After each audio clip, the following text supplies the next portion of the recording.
I'm Phoebe Schecter, and you're listening to the Cleats Off podcast with Liz Bhandari.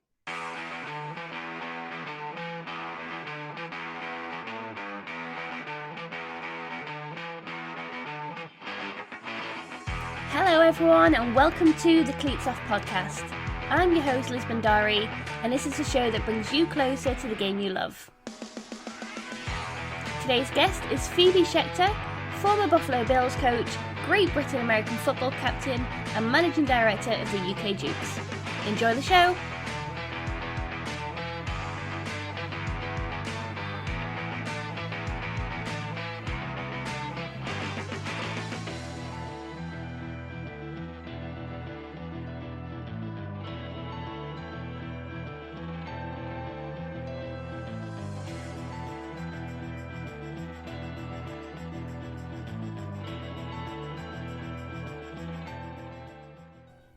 Welcome to the show, Phoebe. How's it going? Thank you so much for having me. It's going great. I feel a bit spoiled. I'm over in the States, and it has been in the 30s every day, but with like 80% humidity. Yeah, you don't have that. No, it's probably not a bad thing, to be honest. The humidity is a killer. And what have you been up to in America so far? To be fair, pretty much working, but also I've been able to get to a few different flag football tournaments, which has been really cool because it's learning different formats that they play over here. And there's some youth tournaments. I'm going to a youth one this weekend. So just kind of being around the sport as much as possible, which I just love. Well, speaking of flag, last month the NFL announced its partnership with the World Games, which takes place in 2022. Now, this is to introduce flag football, which for the first time, I believe, will feature 8 men's teams and 8 women's teams from around the world. How crucial is this for the growth of the game? Yeah, it's massive. And, working the World Games is basically the next step to hopefully get to the Olympics. And if you're thinking about not just the UK, but all of Europe, I mean, you're offering people opportunities that they potentially never had before. And flag football is such a accessible sport in terms of you don't need much equipment, so it doesn't cost much money, which means more people can play it. It also kind of takes away some of the confusion of the rules of contact.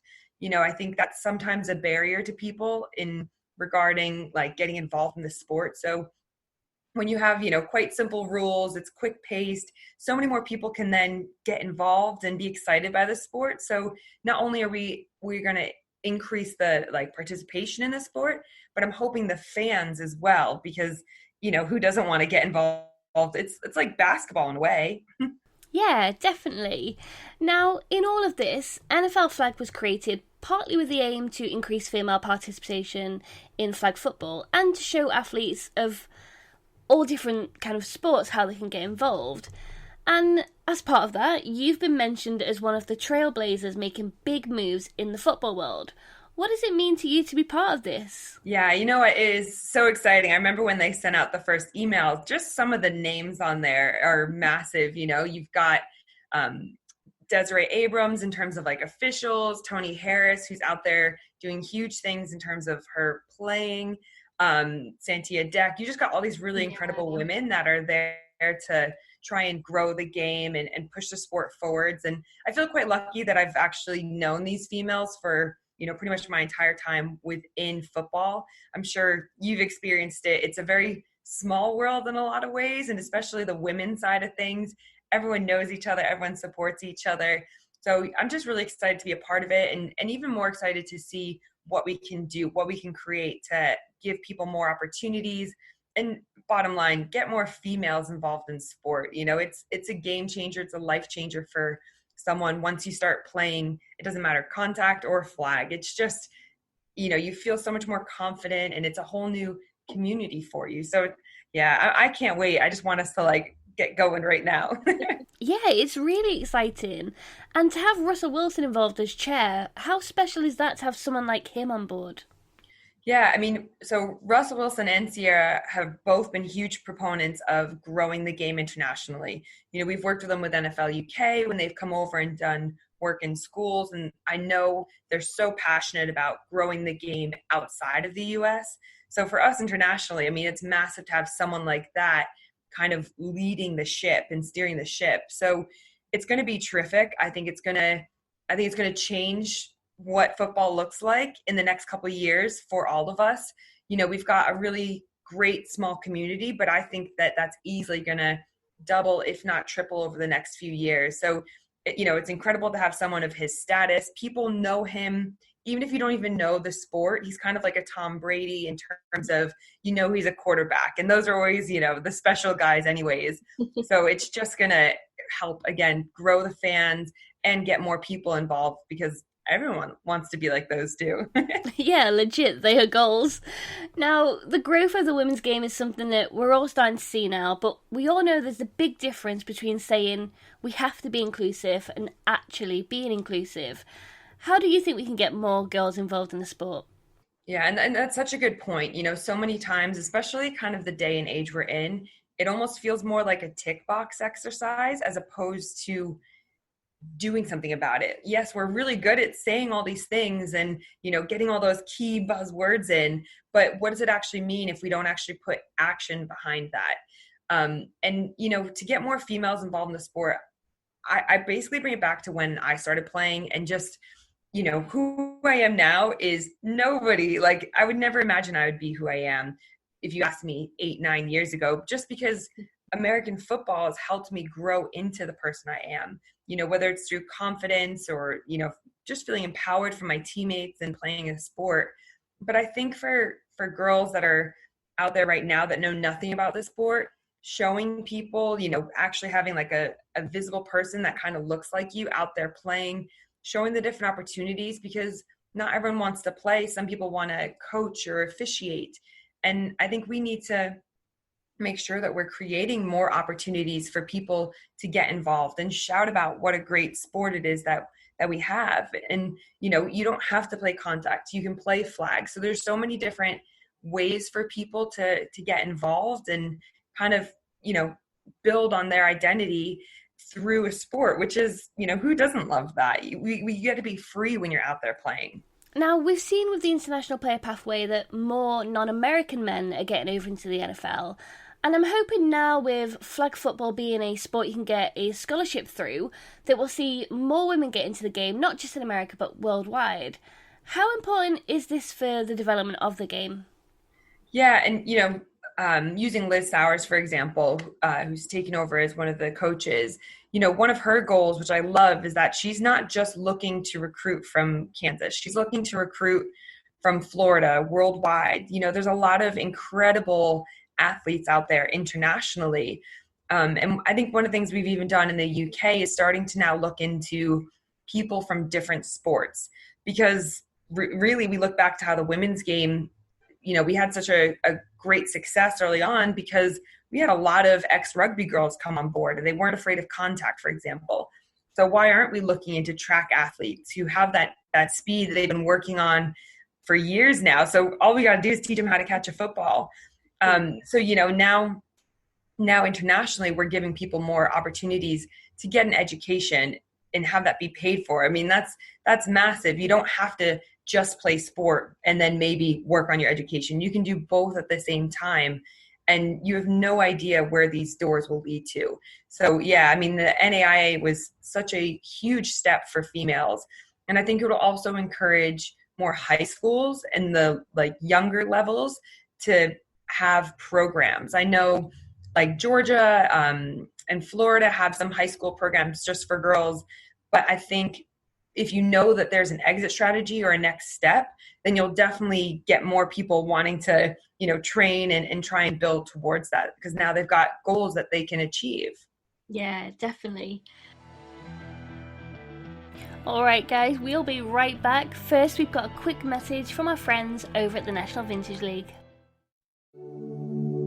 Hi, this is Hugh, and you're listening to the National Vintage League ASMR. If you're looking for authentic vintage NFL jerseys and apparel from the 1970s till now, there's only one place to go.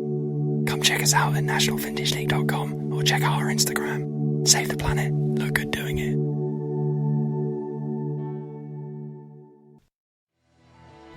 And don't forget, you can enjoy 10% off by using the code NFLGirlUK. Back to the interview. Now, you and I, we last got together for coffee in October, but the last time I interviewed you was when you were still coaching at the Bills. How much do you miss that? Yeah, definitely. I mean, to be honest, last season was tough. It was definitely tough to not, it was great to watch them on Sundays, but Yeah. just missing being a part of something greater than yourself and missing being in an atmosphere where every day you get to work and you want to be better. And it's not just better for yourself, it's better because of all the people that you work with. I'd obviously made the conscious decision to come back after OTAs, but that doesn't mean that, I wasn't really thinking about the Bills every single day, because it definitely is such a part of your life and your DNA. But they've been terrific. I was lucky I got to go up to Buffalo last week and hang out with a bunch of people and, reconnect. And really, we've been in contact the whole time. It's really hard to be in that situation and not be so close with everyone still, whether from staff to people within the building, coaches, players, whoever it is. They're just amazing people to be around. So, I'll definitely go back again and visit, and who knows what will happen next year. It's, I think when you're kind of used to being at that level of like operating and almost stress in a way, in a weird way, you kind of crave it and you want more of that. So, we'll see what happens. I'm definitely not saying that's the end of my coaching journey by any means. And I've loved being over in the UK and coaching our GB under 19 guys. They're just great to be around because they're young and they want to absorb so much information, and they're doing everything they can to get better. And they've got a world of opportunity ahead of them. But, being at the elite level, there's very few things that compare to that. So we'll see what next season brings. Definitely. Well, fingers crossed. Yeah, definitely. So talk to me about the UK Dukes and the children's book that yourself and Kenny have been working on. Yeah. So how this all came about was actually, I've kind of been like writing down things for years now, just in terms of like compiling, not like I guess kind of like a diary, and looking into maybe publishing something like that. And we've been speaking with a publisher, and she had mentioned to us, something that actually people are really lacking right now are children's books with a strong female lead. So, I spoke with Kenny about it, and he is completely the creative one. I can't take any credit for his creativity. And he just kind of started putting a pen to paper and came back. We kind of, worked on it together and created this really great story, kind of reflecting his daughter. So he has a young daughter who's 4 years old, going to be 5, called Eden. Mm-hmm. And we've created this children's book called Eden and the Dukes. And the Dukes team is actually based off of our real team we have in real life. And all the players have such different personalities and such different skill sets. But for us, it's all about going out and having a good time. So it's all about this little girl getting involved in flag football. And for us, one of the really cool things is we're looking to get it translated into 7 different languages. So this will be key because now we're basically spreading flag football across Europe. So, just introducing it to kids at a young age and parents as well. And then we can use it within schools. So if you're trying to teach a language, there's a lot of really great things that we can do about it. But one of the craziest things Kenny had found out was, it's something like there's only 5% of authors are African American. And I just thought that is insane. How does that even happen when you look at our population? So, Kenny's done a brilliant job. He's written this book. He's writing another children's poem. I mean, he comes from a primary school teacher background. So this is definitely his world in terms of knowing what age range. That was half our issues. I was like, how do you know what this age group would like? I don't know anything about kids, unfortunately. But luckily, he's definitely been our pioneer here.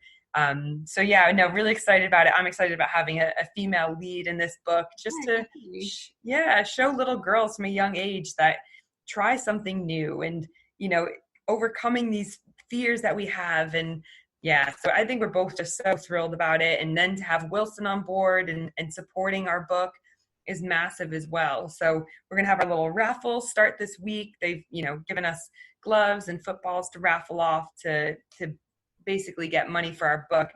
Because the one thing I didn't realize is how expensive an illustrator is to do this. And we've had a great illustrator. So we've got a cartoon picture of Kenny and myself, and he did this picture for us years ago. And we just knew that actually he's the guy that we really want to do it. And we've also done it so that it's over real pictures from within London. So, I know, over here, we've got perceptions of what American football should be like, but actually, you can go to a park in London and play this sport. You can be in the city and playing the sport. So that was key for us as well. It looks like the environment that you could go out to and you can go play American football. So lots of different elements, but really excited. I absolutely love the idea, and I saw that you're working on some crowdfunding to help. So how can someone get involved to support this? Yeah, I mean, literally just go to GoFundMe and type in the UK Jukes, or it's in any of our social media platforms, LinkedIn, Facebook, Instagram, all the UK Jukes, and it's in our bio there. But yeah, every penny is appreciated, and our raffle starts today, I think. So, that could be a fun way to get involved too, because you could win a really nice football. Awesome. Well, Phoebe, as always, it's been great to speak to you, and best of luck with the book and all the other amazing things you're getting stuck into. Thank you so much. I really appreciate it. It's been great to speak to you again as well.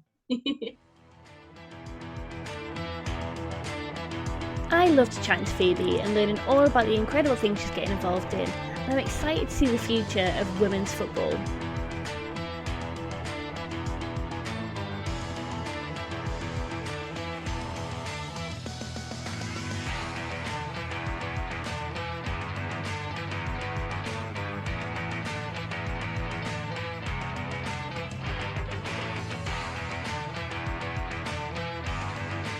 Well, that's it for another episode of the Cleats Off podcast. As always, I'd love your comments and feedback, so feel free to reach out to me at NFL Girl UK across Twitter, Facebook or Instagram.